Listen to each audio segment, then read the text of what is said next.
Hello everyone, welcome to my channel readers path. तो आज मैं स्टार्ट करने वाली हूँ कंप्लीट साइंस सीरीज़। इस सीरीज़ में हम पढ़ने वाले हैं साइंस के सभी चैप्टर्स क्लास 10th के। तो आज मैं जो चैप्टर स्टार्ट करने वाली हूँ वो है carbon and its compound, and it's very easy chapter. I hope आपको समझ में आएगा। तो हम स्टार्ट करने वाले हैं कार्बन एंड इट्स कंपाउंड से। इस वीडियो में हम जानेंगे कार्बन के बारे में। जैसा कि आप स्क्रीन पे देख रहे हैं, कार्बन एंड इट्स कंपाउंड। तो चलिए स्टार्ट करते हैं। सबसे पहले व्हाट इज कार्बन। कार्बन क्या है? कार्बन हमारे पास एक एलिमेंट होता है, जैसे कि आपने पढ़ा होगा। इसको हम कैसे रिप्रेजेंट करते हैं? कार्बन को हम रिप्रेजेंट करते हैं सिंबल सी से। जब भी अगर हमें कार्बन को लिखना होगा तो हम क्या लिखेंगे? सी लिखेंगे। इट मीन्स ये क्या रिप्रेजेंट कर रहा है? हमारे पास कार्बन को रिप्रेजेंट कर रहा है। तो बाकी चीज़ों पे जाने से पहले हम इसकी बेसिक जानकारी ले लेते हैं कि कार्बन को हम कैसे रिप्रेजेंट करते हैं, इसका एटॉमिक नंबर क्या होता है, एटॉमिक मास क्या होता है।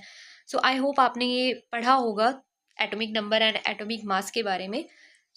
अभी जैसा कि मैंने आपको बताया कि कार्बन जो एक हमारे पास एलिमेंट होता है, इसको हम कैसे रिप्रेजेंट करते हैं? इसको हम सी से रिप्रेजेंट करते हैं। इसका एटॉमिक नंबर क्या है? 6 होता है। What is atomic number? अगर आपको नहीं पता है तो मैं आपको बता देती हूँ एटॉमिक नंबर क्या होता है।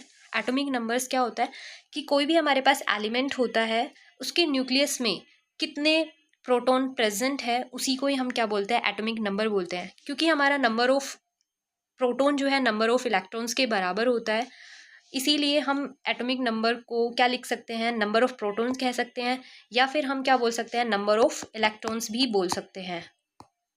नंबर ऑफ इलेक्ट्रॉन्स, किसी भी एलिमेंट के न्यूक्लियस में कितने नंबर ऑफ प्रोटॉन्स प्रेजेंट है, वही उसका एटॉमिक नंबर होता है। या फिर आप क्या कह सकते हो? नंबर ऑफ इलेक्ट्रॉन्स कितने प्रेजेंट हैं, क्योंकि नंबर ऑफ इलेक्ट्रॉन्स इक्वल होते हैं नंबर ऑफ प्रोटॉन्स के, तो वही हमारा एटॉमिक नंबर होता है।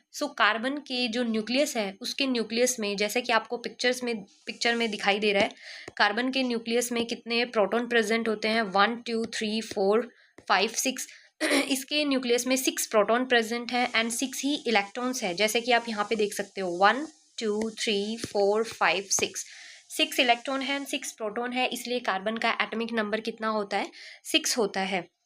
आई होप आपको एटॉमिक नंबर समझ में आ गया होगा। सिमिलरली एटॉमिक मास क्या होता है कि एटम का जो हमारा एलिमेंट है, उसके एक एटम का अप्रोक्सीमेट मास कितना है, वही उसका एटॉमिक मास कहलाता है। और ये जो एटॉमिक मास है, हम कैसे कैलकुलेट करते हैं? एटॉमिक मास हम कैलकुलेट करते हैं नंबर ऑफ प्रोटॉन्स, या आप कह सकते हो number of electrons plus number of neutrons. Number of neutrons कि किसी भी एलिमेंट के या किसी भी एटम के न्यूक्लियस में कितने प्रोटॉन एंड न्यूट्रॉन प्रेजेंट है, उन दोनों को ऐड करके जो हमें मिलेगा, वही किसी भी एलिमेंट का एटॉमिक मास कहलाएगा। आपको क्लियर हो गया होगा। कार्बन जो है, इसको सी सिंबल से हम रिप्रेजेंट करते हैं। इसका एटॉमिक नंबर 6 होता है, एटॉमिक मास इसका 12 होता है। अब थोड़ा सा और हम जान लेते हैं। आपने इलेक्ट्रॉनिक कन्फिग्रेशन के बारे में थोड़ा सा पढ़ा होगा, व्हाट इज़ इलेक्ट्रॉनिक कन्फिग्रेशन। अभी आप देख सकते हो कि कार्बन जो है, इसका एटॉमिक नंबर 6 है। कार्बन का एटॉमिक नंबर 6 है।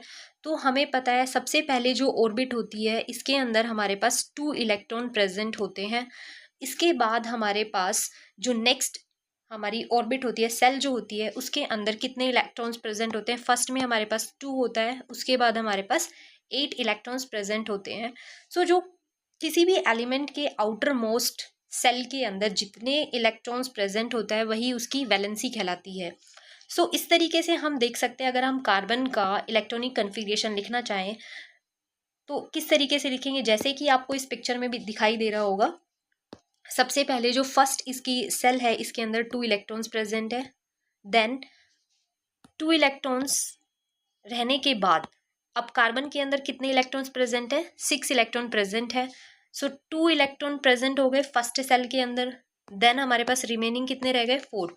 4 इसकी सेकेंड सेल के अंदर प्रेजेंट रहेंगे, 1 2 3 4।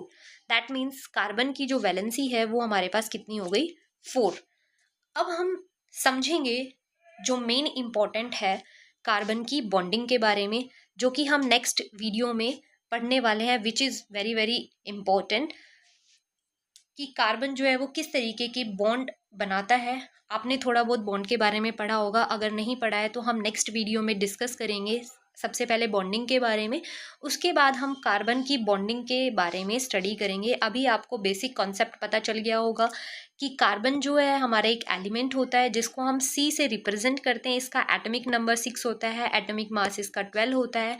इसका इलेक्ट्रॉनिक कन्फिग्रेशन हम कैसे लिखते हैं, 2 and 4। दैट मीन्स कार्बन जो है इसके पास इसकी आउटर मोस्ट सेल के अंदर, इसकी आउटर मोस्ट सेल में कितने इलेक्ट्रॉन्स प्रेजेंट है, इसकी आउटर मोस्ट सेल के अंदर 4 इलेक्ट्रॉन प्रेजेंट है। तो 4 इलेक्ट्रॉन प्रेजेंट होने की वजह से कार्बन जो है एक डिफरेंट तरीके का बॉन्ड जो है वो बनाता है। तो ये हम नेक्स्ट वीडियो में डिस्कस करेंगे किस तरीके से कार्बन जो है बॉन्ड बनाता है विद अदर एलिमेंट्स। अगर आपको वीडियो पसंद आई है तो सब्सक्राइब करिए, वीडियो को लाइक करिए और वीडियो पे कमेंट ज़रूर करिए कि आपको वीडियो कैसी लगी। Thank you.